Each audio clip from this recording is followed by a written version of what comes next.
Hey everyone, and welcome back to another GTA Online San Andreas Mercenaries video here on the channel. In this one, I'm going to be going over what I think are the biggest, most impactful changes that were brought into the game with this update. Some of them are well documented on the newswire and in the patch notes, while others are not. They're more secretive. And of course, I likely won't be mentioning all of the changes, as I'm sure there are some that are yet to be found, and if I were to mention all of them, this would be like an hour-long video. So if you do have a change that I didn't mention in this video, feel free to comment it down below. Starting off with one of my favorite changes, the Virtue got buffed. You guys remember how the Virtue didn't let you throw sticky bombs out of it when you had armor plating on it? Well, I'm very happy to say that you can now use throwables from the armored Virtue, which means this is now the single best Unlisted vehicle in the game for GTA Online free mode. Hands down. With the only drawback being it's a 2-door instead of the Omnis, which is a 4-door. Another massive change that is going to completely change the meta of free mode PvP. The cannons of the Lazer and Hydra got nerfed hard. They are now similar to the B11 cannons, which means bye-bye jet griefers, at least in the old way of jet griefers. They'll find some other vehicle to use, but at least those meme cannons no longer exist. I'll be making a more detailed video on how they were specifically changed in the coming days, so stay tuned for that one. Don't want to rush it out. Rockstar seemingly out of nowhere added in a whole new challenge and reward system for players on the next-gen systems. It's called the Career Progress. If you pause your game, you can go to the Career Progress tab and see all the different challenges for certain missions or heists you can do. They start out in Tier 1 and get progressively harder until Tier 4. And these challenges are things like complete the missions without dying, complete them without using any snacks, complete them with 50% accuracy, and you get things like liveries, vehicles, clothing for beating these challenges. And this is such a welcomed feature, giving you a reason to go back and play some of the older content and maybe less popular content just for the sake of unlocking those unique rewards. And speaking of rewards, in the clothing store, Rockstar have added new single-player outfits as rewards, including the iconic Nico Bellic outfit as the final one here. So this is a very great thing that they added. However, it is on PS5 and Xbox Series X and S only, so if you're on PC or the last-gen consoles, I'm afraid that this isn't available to you.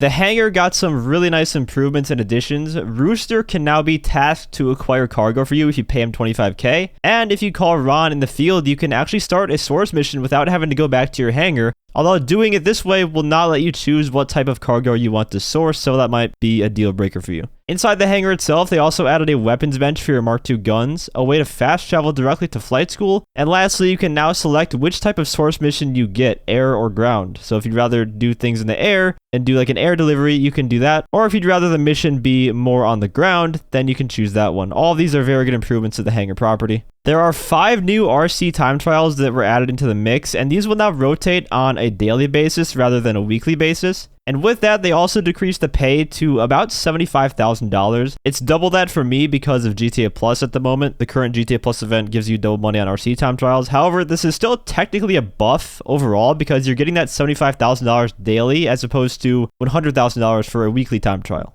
But what is a flat-out nerf is the payphone hits. Payphone hits now have a 48-minute cooldown timer instead of the previous 20-minute cooldown time. I'm not exactly sure why this was changed with no mention of it beforehand. I suppose it could be unintended and maybe it's a bug. But if it isn't, I think they really should go back to the drawing board on this one because payphone hits really weren't that OP. Rockstar allegedly fixed the ammo loss bug that happens when switching sessions. I know a lot of people complain about this. It's happened to me before as well. So hopefully it is indeed fully fixed so we can stop wasting money on ammo when it's taken away from us. The Moore's Mutual Claim All button has finally arrived, and man does it feel good not having to make 5 different phone calls to get all my vehicles back after they're blown up. This is an interesting one. Map blips for properties will now only appear at shorter ranges. So as a comparison, this is a clip I took a few days ago at the airport, and look at the minimap. You can see all of my properties just shoved on the edge of the map. It kind of looks messy. Well, after the update in the same spot here, that's all cleared up. So that's a good change, makes the map a lot neater. In the control settings, you can now save your A or X button's life and switch to hold to sprint instead of tap to sprint. And a side effect with this option is that you now run and gun automatically in third person when aiming down the sights. Before, you would have to hold down the sprint button and the aim button, and this required playing claw or using an alternate control scheme to run while ADSing, while at the same time also controlling your character movement and your aim using the right stick all at the same time. However, when you crouch, you're still going to have to hold the sprint button to run mid-stealth walk. Some random events in free mode got a slight pay increase, and shout out to PL Titus on Twitter for this. They're not really too big of increases to make them worth doing in my opinion, but at least it's something. probably the most controversial change of them all is the removal of almost 200 vehicles from in-game websites. I think it's 188 to be exact. And this is part of what they're doing when they said they're streamlining the in-game websites, and I just don't think this is the way to do it. This is a pretty serious change too, so I'm probably going to make another video giving some more detailed thoughts about it and why it should go back to the way it was. You can now give your asset a name. If you go into the Asset Lab section of the interaction menu, you can choose from a list of preset names, so you cannot give it a custom name, and I can see why they backtracked on that decision. This was actually cut content from the Drug Wars update. Originally, we're supposed to be able to give your asset a custom name, but like I said, I could see why they didn't go through with that one. We have enough offensive and racist CEO names as it is. We don't need another custom name that people can abuse. So you choose from a list of preset names instead, and some of the names you unlock by doing different challenges with the Asset Lab business, and naming your asset will also give it a small boost in its value. As for what that value is, and if the different names have different values that they increase it by, I'm not sure. Maybe I'll make a video on that when I do learn more. And the last thing that Rockstar fixed, at least for the time being, is the apartment God mode glitch. However, more than likely, people are going to find a workaround to this, but for right now, it's fixed so we can enjoy the game without having God mode losers. At least using the apartment one. I don't know, there's probably about 5 other God mode glitches.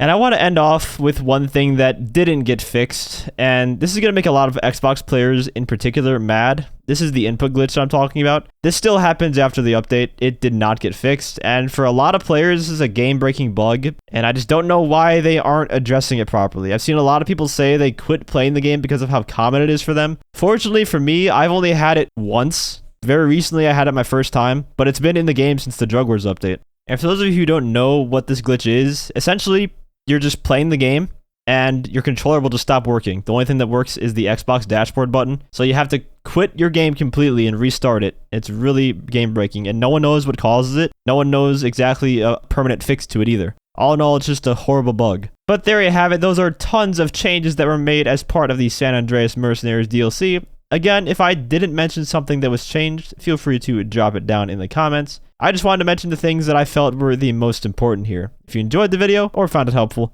feel free to leave a like as well as subscribe to my channel for more GTA Online content. I want to give a huge shout out to my channel members for your support. If you'd like to become a member for some exclusive perks, you can either use the join button or the link that's down in the description. And as always, thanks for watching and have a great day.